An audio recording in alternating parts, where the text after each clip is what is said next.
श्रीमद् कुंज विहारिणे नमः। श्री स्वामी हरिदास जतीतराम।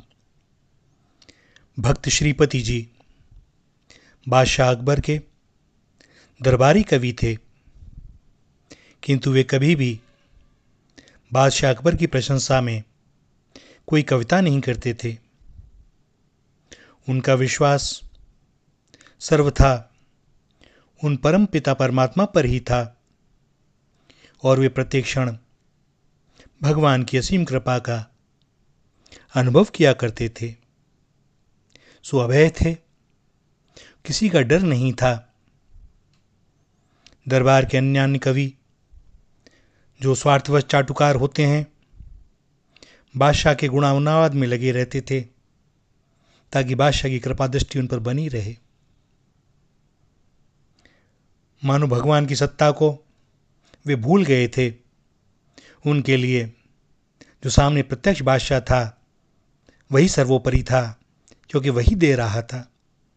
तो जितनी उसकी प्रशंसा की जाए उतनी संपत्ति मिले। किंतु बादशाह अकबर कहा जाता है गुणग्राही थे। वे कभी कभी भक्तवर श्रीपति की कविता पर प्रसन्न होकर उन्हें पुरस्कार भी देते थे। इस कारण से अन्य कवि लोग और भी श्रीपति से जलते थे और उन्हें नीचा दिखाने की अनवरत सोचते रहते थे। एक बार उन सब ने मिलकर भक्तवर श्रीपति को नीचा दिखाने के लिए एक युक्ति निकाली। बादशाह अकबर का दरबार चल रहा था। बादशाह के सामने सब कवियों ने केवल भक्तवर श्रीपति को छोड़कर यह प्रस्ताव रखा कि आगामी दिन सब कवि नए नए छंद सुनावें और प्रत्येक की अंतिम पंक्ति में एक अंतिम वाक्य अवश्य होना चाहिए कि करो मिली आस अकबर की। और सबने बड़ी प्रसन्नता से स्वीकार कर लिया।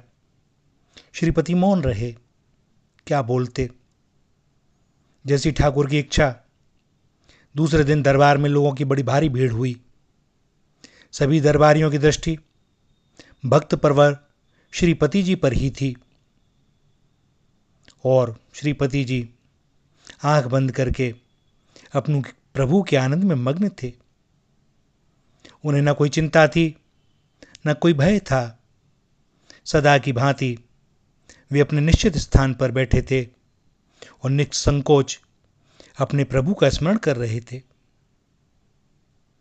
सभी दरबारी कवियों ने बादशाह की प्रशंसा में अपनी अपनी कविताएं सुनाई और सब में अंतिम पंक्ति वही रखी, करो मिली आस अकबर की।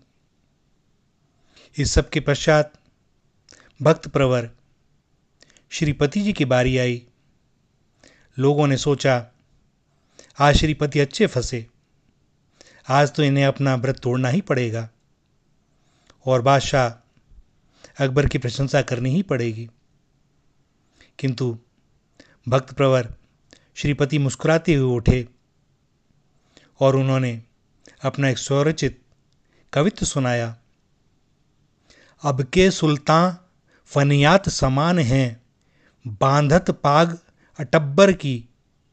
तजी एक को दूसरे को जो भजै, कटिजीब गिरै वा लब्बर की।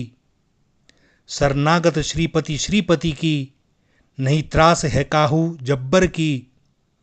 जिनको हरि की कछु आस नहीं, सो करो मिली आस अकबर की।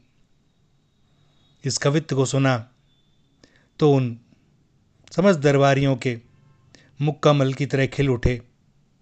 उन्हें लगा कि अब बादशाह श्रीपति को दंड देंगे, लेकिन यहाँ तो पासा ही उल्टा पड़ गया।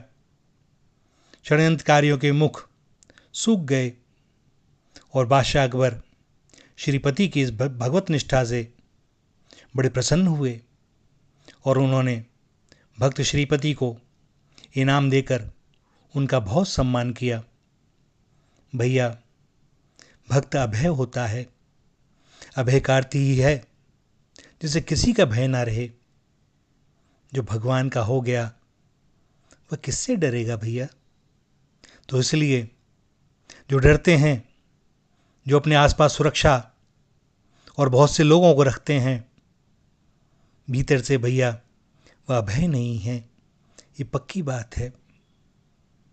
प्रपंच में ही फंसे हुए हैं, अन्यथा किसी की आवश्यकता नहीं। समय से पहले किसी की मृत्यु आती नहीं, पर आदमी को भय हो जाता है अपने कुछ होने का, अपनी सत्ता का।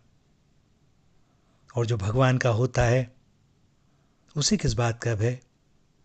भी जितने दिन यहाँ रखें, जब चाहें बुला लें, जैसी उनकी इच्छा। श्री राधा, श्री राधा, श्री राधा।